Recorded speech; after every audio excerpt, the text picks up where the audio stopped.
Was Farhan the first person you told about? Nope, Do you he was guys not. bounce off ideas at No. home? I only found out when I saw the trailer. Are you? That's the. When we were working on the idea, I didn't really know where it was going to go and what was going to happen. I was too embarrassed to show it to Farhan at the time. We had just started dating. It was very early on. That And- early. Yeah, I think we were dated for about a year. Awesome. Why set it in Thane? Is that a world you're familiar with, or? You have a good answer to this question. भूल गया था. That freedom is absolutely needed.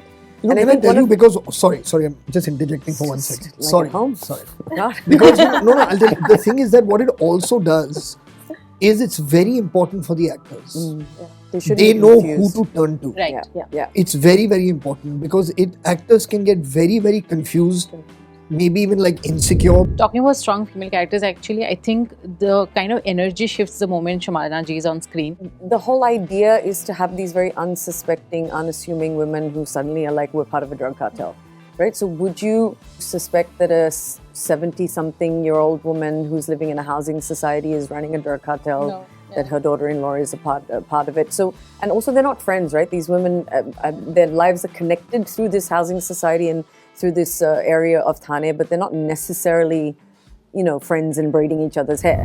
Farhan, I was just, while talking, it just struck me, you made a film called Dawn, and here she's being referred to as the female Dawn. But do you see a film being made on a character like this? On a character like Like Shabana ji in actually she's only done a film like this many years ago, called Godmother. Dabba Cartel is a new exciting series out on Netflix now, and I am here with the brains behind the scenes. Farhan Akhtar, Shibani Dandekar, Monika, Hitesh, welcome to Midday. Dandekar is fine or? Whatever, it doesn't matter. Akhtar is, Dandekar is. Dandekar is Yeah. fine. Sorry, Akhtar. No. No, I'm just kidding. He just gave me a look. No, I was Start just wondering why you took only her surname. That's what I was wondering. I did say Farhan Akhtar. She So you said did? that. Yes. That kind of rolls off the tongue automatically. She wanted to make sure that I'm still a Become- Dandekar. Sorry, please. Yeah. Feminist take, yeah. We've got to Huh? allow that. Yeah, of course. She looked at me. I was totally fine. I guess this idea came to you, Shibani. This was your brainchild. It started off there. Okay.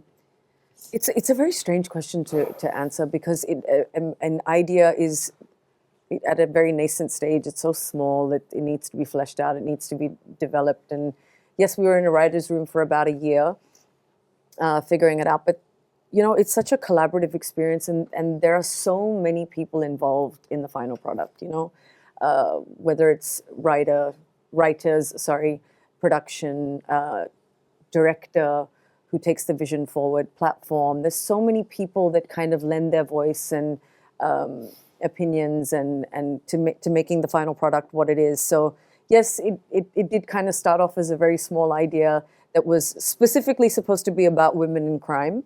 But we've been very lucky to collaborate with so many people that have believed in the idea from the beginning and been really excited about working on it.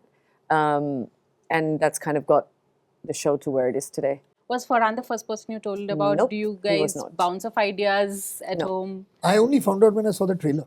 Are you? That's the. That's He wasn't the first person.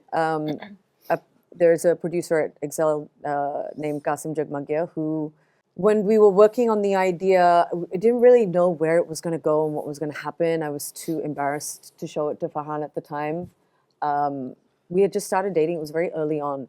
that And- early. Yeah, I think we were dated for about a year. Possibly. So this has been in the making for a long time. It's, because when the idea happened, literally 3 months later, we went into a lockdown. The world came to a standstill. So we were kind of navigating being in a writer's room for the first time over Zoom. It was a very difficult thing to there's no face-to-face, there's no room to kind of really hammer things out in a room together. So the process of writing took a little longer because we were also just navigating this very new world at this time. Yes. And everything just felt very uncertain. We did give the idea to Qasim to see if we could register it in some way, and he really liked it and said, do not give it to anybody. I'm going to give it to Hitesh and Farhan, and the rest is kind of history. At what point did you step in? Roundabout when Qasim gave it to me, I knew she was developing something. She had broadly told me that it's about these housewives who end up randomly in some kind of a drug cartel. So the idea was interesting, and then she gave it to Qasim because she wanted to register it. So I said, just give it to him, and then he gave it to us. I read it, absolutely loved it. So we said we'll take it on, we'll develop it further, and then we got in touch with Monica and her team. At what point did you come in, and what did you think of the story? We usually come in at the point when a Bible or a pre-Bible is pitched to us, and there was something about the idea which was very distinct in the crime space. It was focusing on things that hadn't been focused on earlier, and we do so many. We actually, crime is a very important genre, a very audience-first genre that we program, and within that we have a lot of sub-genres in crime that we are programming to now. You know, if you just look at the range of shows that we do, from procedurals to high-stakes investigations, character-driven crime dramas, and real life incidents. This was a fictional drama which was, set in a place of real people. You could feel how authentic and real the people were, and how their choices would determine certain consequences in their life.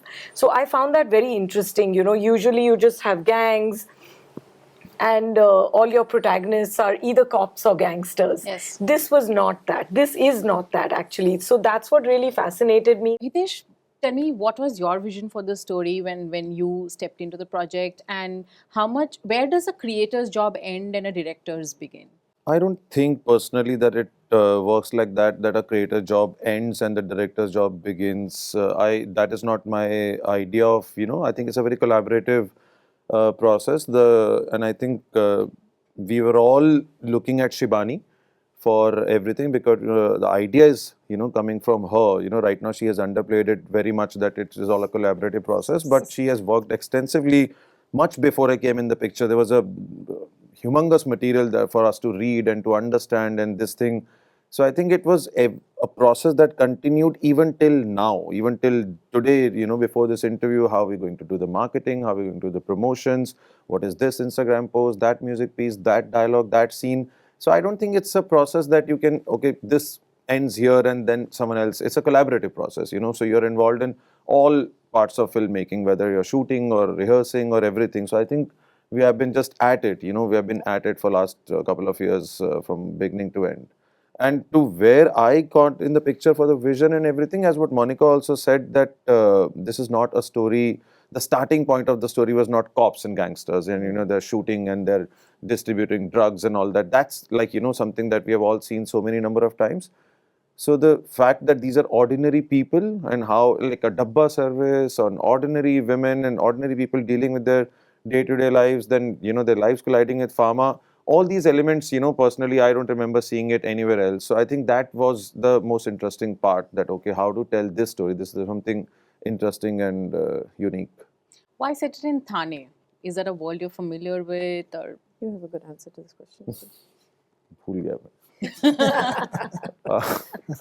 When you think of crime, when you think of drugs, and you think of Bombay, right? And we have seen so many stories that are based in that. So, it automatically lends itself to some visual texture. So the fact that we wanted to do something different, so that's why, we were basing it in Thane gives you a very different visual texture. Then all these people live in the same housing society, so the fact that it's a sleepy little society, they all live together over there. So I think those were the reasons for me, at least, to think that, okay, basing outside of Bombay will just give it a different visual texture. Right. Also the rains, and you have the yes.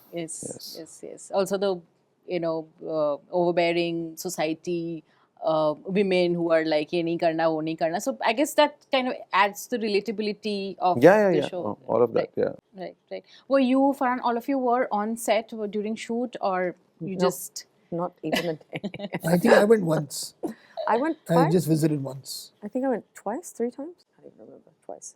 No. In terms of creative inputs, how much has been there? Your Yeah, I mean, I read the scripts. I gave my feedback every single time when I read with anything. I mean, if anything really stood out to me that felt, that, I don't know, like something's out of character, or it feels like maybe we could try and move the story along and maybe try this direction, but nothing beyond that, and I feel that once everyone's kind of agreed to what it's going to be, I'm a genuine believer that you have to let the director go off and 100%. do You- 100%. what the director has to Yeah. do. He or she does not want agency-like people sitting around, behind a monitor, like saying, but why this and why that.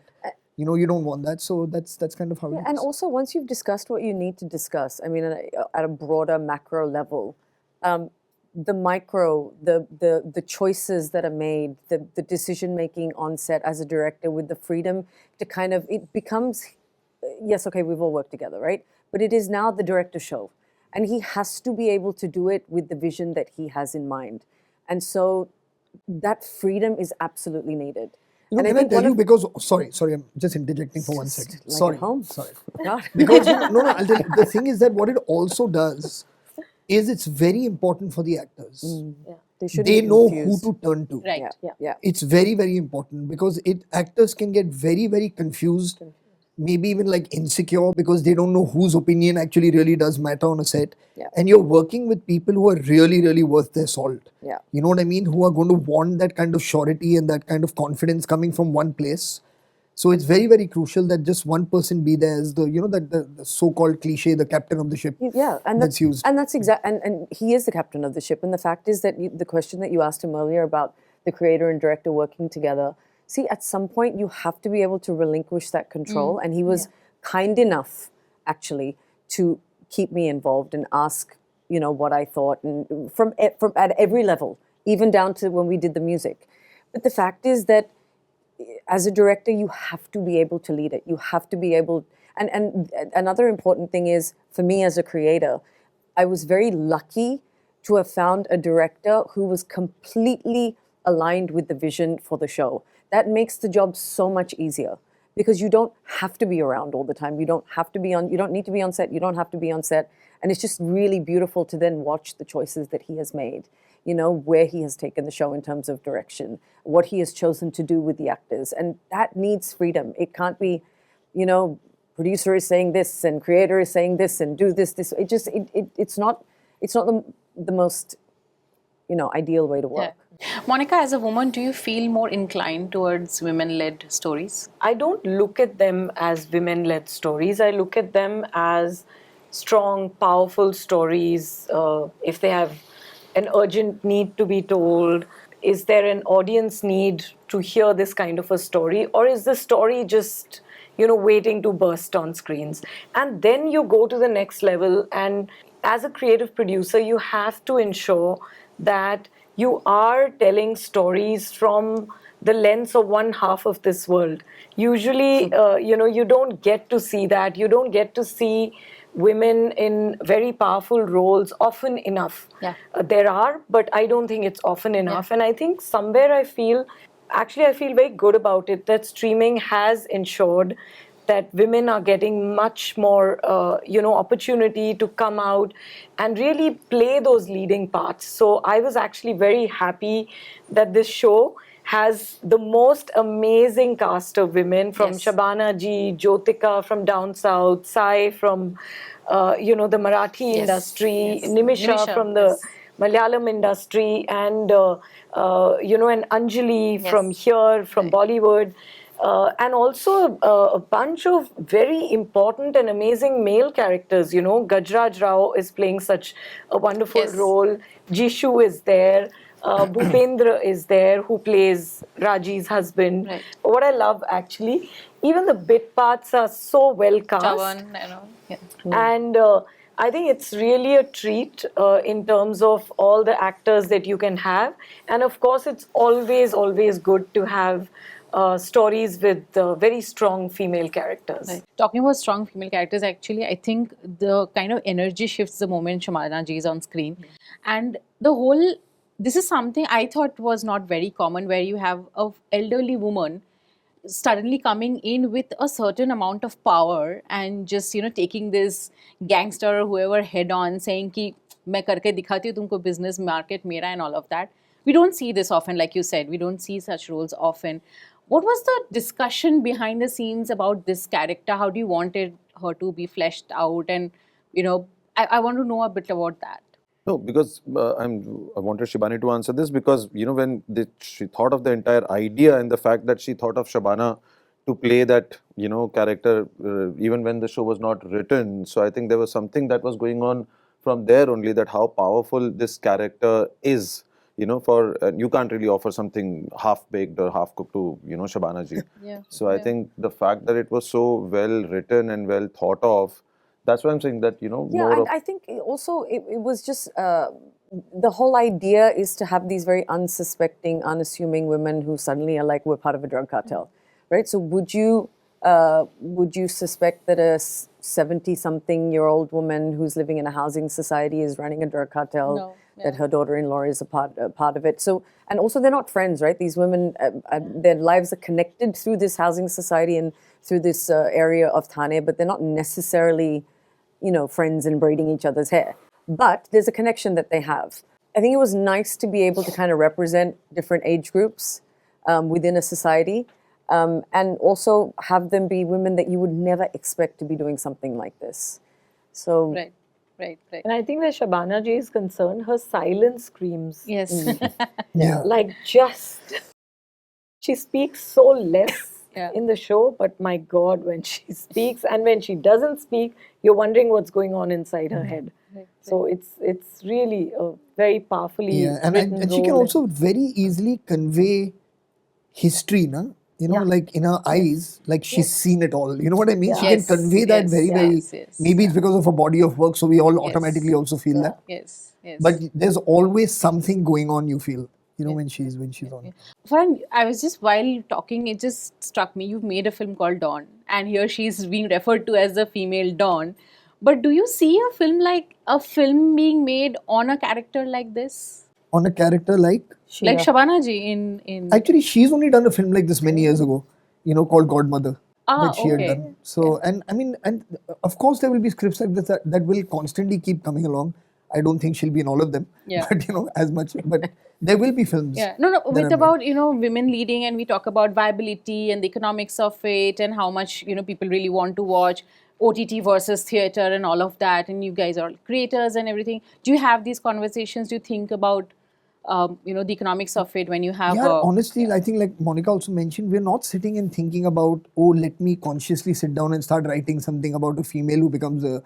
It's not about that. I mean, it's Okay. more often than not, you're like kind of, I don't know where this symbiosis of an idea where it comes from, but when it comes in, you get excited about one of those things and you roll with it. So the only hope that you have as producers, if you're reading something or hearing something like we did with Dabba Cartel, is that you're getting good material to read that you can then kind of take to the next level. That's what you can do. And yeah, so I mean, we're just really excited that it's happening with this.